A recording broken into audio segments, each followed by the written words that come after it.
السلام علیکم ورحمۃ اللہ وبرکاتہ۔ اعوذ باللہ من الشیطان الرجیم، بسم اللہ الرحمن الرحیم۔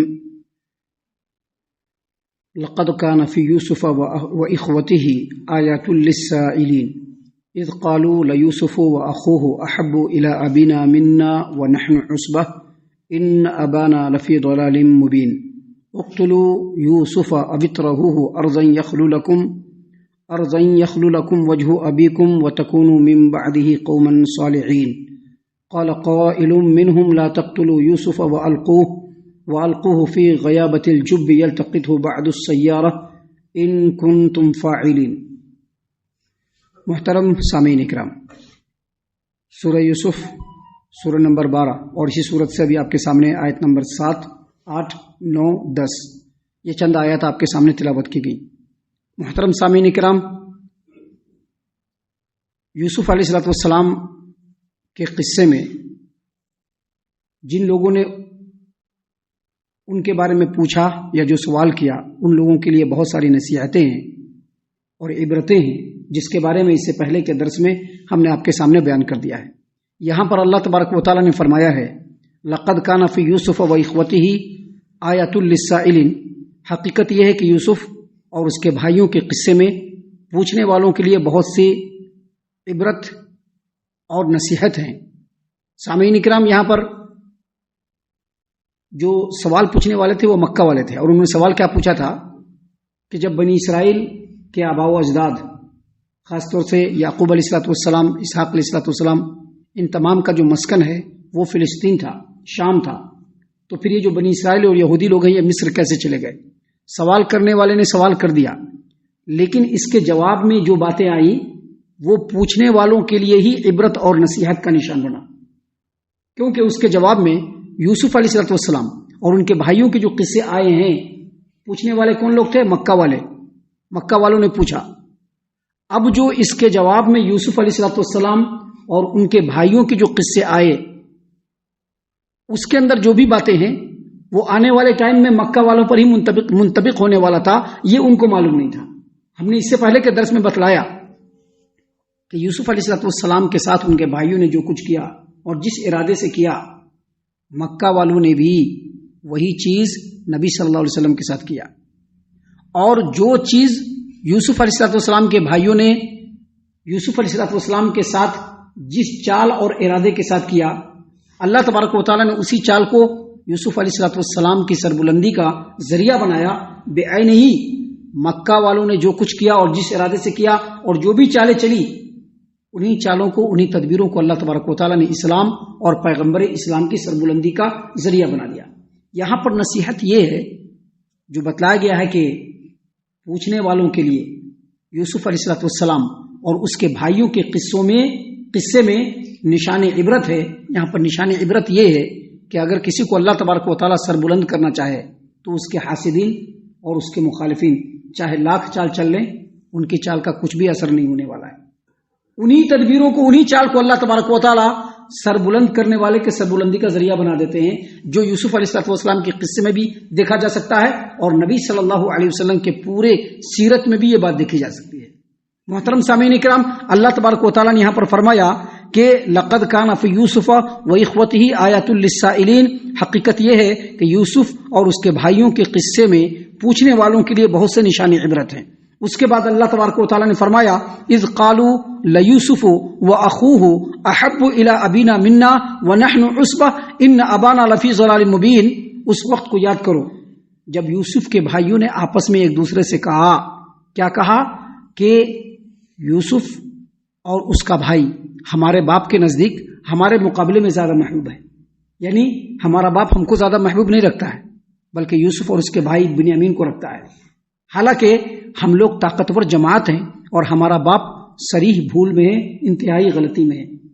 سامعین اکرام، ان لوگوں کے کہنے کا مقصد کیا تھا کہ ہم لوگ نوجوان ہیں، ہم لوگ طاقتور ہیں، کما کر ہم لاتے ہیں، باپ کی دیکھ ریکھ ہم کرتے ہیں، کوئی مشکل وقت آتا ہے تو کام ہم آتے ہیں، ہر پریشانی کو فیس ہم لوگ کرتے ہیں، اور ہمارا باپ یوسف اور اس کے بھائی کے آگے بالکل ڈھلا ہوا ہے، اس کی محبت میں ڈوبا ہوا ہے۔ یہ ہمارے باپ کی بہت بڑی غلطی ہے۔ لفی ضلال مبین کا جو دوسرا معنی ہے وہ یہ کہ ان حقیقتوں کے باوجود ہمارا باپ یوسف اور اس کے بھائی کے محبت میں بالکل ڈوبا ہوا ہے۔ سامعین کرام، آگے اللہ تبارک و تعالیٰ نے فرمایا کہ ان لوگوں نے کہا، آپس میں کہا، کیا کہا؟ اقتلوا یوسف او اطرحوہ ارضا یخل لکم وجہ ابیکم وتکونوا من بعدہ قوما صالحین۔ ان لوگوں نے کیا کہا؟ ان لوگوں نے کہا، یا تو دیکھو اس کی ایک صورت ہے، اب تمہارا باپ جو ہے تمہارے بھائی یوسف اور اس کے بھائی کی طرف، اس کی بھائی کی محبت میں جو ڈوبا ہوا ہے، اس لیے ایک پلان ہے۔ پلان کیا ہے؟ اقتلوا یوسف، لہذا یوسف کو مار دو، اب اترہوہ ارضا یخل لکم، یا پھر یوسف کو کسی دور دراز مقام میں جا کر کے چھوڑاؤ، وجہ ابیکم، اس طرح سے تمہارا باپ تمہاری طرف مائل رہے گا، وتکونوا من بعدہ قوما صالحین، اور اس کے بعد تم لوگ نیکوکار بن جاؤ۔ سامعین کرام، یوسف کی طرف ان کے والد کا میلان زیادہ ہے، یوسف کے چھوٹے بھائی بنیامین کی طرف اس کے والد کا میلان زیادہ ہے، یہ ان کے سوتیلے بھائیوں کو پسند نہیں، لہذا سوتیلے بھائیوں نے کیا پلان کیا؟ پلان یہ کیا کہ یا تو یوسف کو غائب ہی کر دیا جائے، یا پھر یوسف کو جان سے مار دیا جائے، یا پھر یوسف کو کسی دور دراز علاقے میں جا کر کے چھوڑ دیا جائے۔ اس سے کیا ہوگا؟ یوسف اگر چلا گیا، ختم ہو گیا، پھر وہ دوبارہ نہیں آئے گا تو باپ کی توجہ لامحالہ ہماری طرف ہو جائے گی۔ اب چونکہ وہ لوگ نبی کے بیٹے ہیں اور جلیل القدر نبی کے بیٹے ہیں، ابھی بھائی کو غائب کر دینا، اس کو یا تو دور دراز علاقے میں جا کر کے چھوڑ کے چلے آنا، یا نہیں تو اس کو مار دینا، یہ ایسے گناہ کی بات ہے جس سے ان کا دل ان کو ملامت کر رہا تھا، دل ملامت کر رہا ہے کہ کیسے کیا کرے، بڑی پریشانی کی بات ہے، دل میں بہت پریشانی ہو رہی ہے۔ تو ان لوگوں نے کہا کہ ایک کام کرتے ہیں، پہلے اپنے نفس کی خواہش کو پورا کر لیتے ہیں اور بعد میں ہم لوگ نیک بن جائیں گے۔ یا پھر اس کا دوسرا معنی یہ ہے کہ اگر یوسف کو ہی ہٹا دیا جائے سامنے سے، اس کو مار دیا جائے یا اس کو غائب کر دیا جائے، تو پھر باپ لامحالہ ہماری طرف مائل ہو جائیں گے۔ یہ دونوں وہ شیطانی چالیں ہیں جس کے بارے میں سیدنا یعقوب علیہ السلام نے یوسف علیہ السلام کو پہلے ہی آگاہ کر دیا تھا کہ دیکھو تمہارے بھائی تمہارے بارے میں اچھا نہیں سوچتے ہیں، بھائی لوگ ایک کام کرنا، یہ جو تم نے خواب دیکھا ہے اپنے بھائیوں کو بالکل نہیں بتلانا۔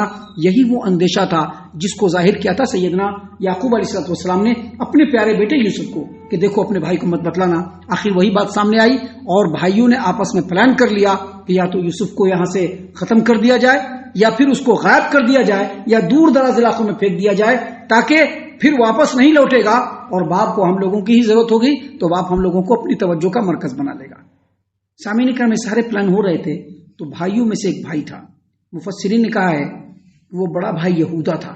اس نے کیا کہا؟ دیکھیے، اس نے کہا قال قائل منہم، بھائیوں میں سے ایک بھائی نے کہا لا تقتلوا یوسف، دیکھو یوسف کو مت مارو، وَأَلْقُوهُ فِي غَيَابَةِ الْجُبَّةِ، اگر تم کچھ کرنا ہی چاہتے ہو، وَأَلْقُوهُ فِي غَيَابَةِ الْجُبِّ يَلْتَقِطْهُ بَعْضُ السَّيَّارَةِ إِن كُنتُمْ فَاعِلِينَ، اگر تمہیں کچھ کرنا ہی ہے تو کسی گمنام کنویں میں اس کو پھینک دو، بوڑی کسی گمنام کنویں میں اس کو ڈال دو۔ آتے جاتے قافلے جو ہوتے ہیں وہ کنویں میں سے پانی نکالتے ہیں یا کنویں میں جھانک کر کے دیکھتے ہیں کہ شاید پانی ہو، تو کوئی قافلہ اس کو نکالے گا اور لے کر کے چلا جائے گا اور تمہاری جان بھی بچ جائے گی۔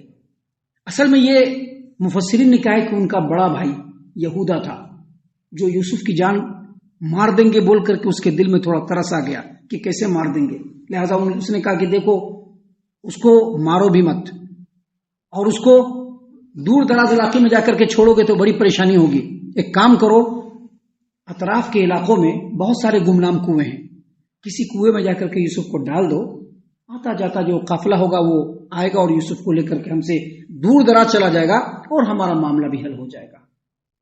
سامعین کرام، یہ بہت بڑی غلطی کر رہے تھے وہ لوگ، اور اس طرح کی جو حالات ہوتے ہیں عام طور پر دنیا میں رونما ہوتے ہیں، لیکن یہ جو حالت ہے ایسی حالت ہے جس کو اللہ تبارک و تعالیٰ نے لوگوں کے سامنے بیان کیا ہے نصیحت کی خاطر کیا کہ یہ ساری چیزیں تو اللہ تبارک و تعالیٰ کی مشیت سے ہو رہی ہے، لیکن کرنے والے کبیرہ گناہ کے مرتکب ہو رہے ہیں۔